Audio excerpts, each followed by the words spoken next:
Welcome back to Dark Corners Streaming. Though it's based on a Marvel comic, Werewolf by Night, streaming on Disney Plus, takes considerable inspiration from classic horror. Indeed, director Michael Giacchino specifically cited 1941's The Wolfman as an influence, and, not entirely coincidentally, we currently have a special out about the Universal franchise. Despite the classic look of the title, and the effective black and white cinematography, this does open with a bit of Marvel mythology. The known universe, with its heroes and marvels. But what of the darkness? Which I'm sure does a good job of tying it to the franchise, but for the purposes of this standalone film is totally superfluous. Really would be better without it. Hunters have gathered from around the globe. Fortunately, things then proceed swiftly into that typical old dark house situation of people gathering for the reading of a will. So many death dealers in one room. Except that the people here are monster hunters, and the will reading has a Del Toro-esque twist. Basically, for the assembled hunters to get their hands on this shiny red MacGuffin, there is only one bloodstone. And it can have only one keeper.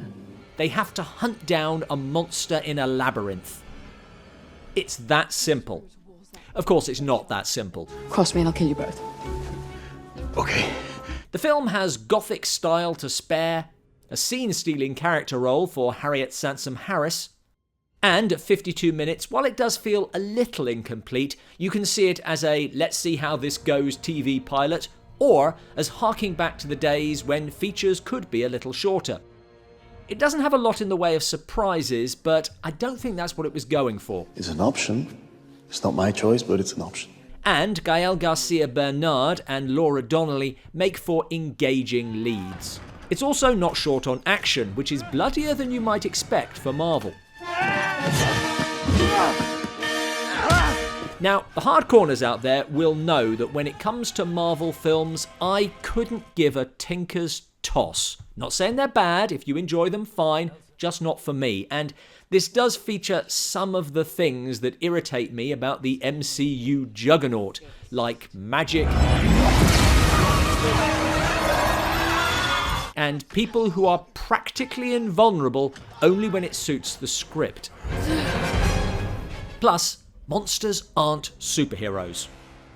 It does also lack the sense of inevitable tragedy that enervates most werewolf stories. That said, it's concise, it's standalone for now, and they're not trying to save the world. The stakes are reassuringly personal, and that was one of the main reasons I did enjoy this.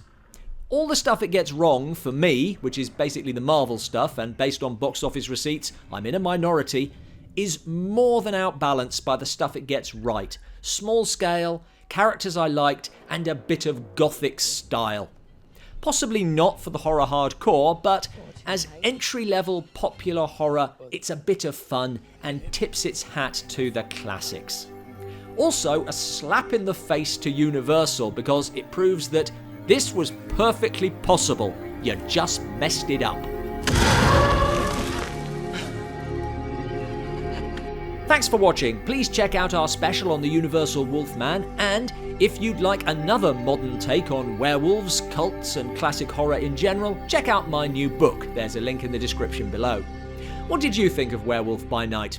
Let us know in the comments below.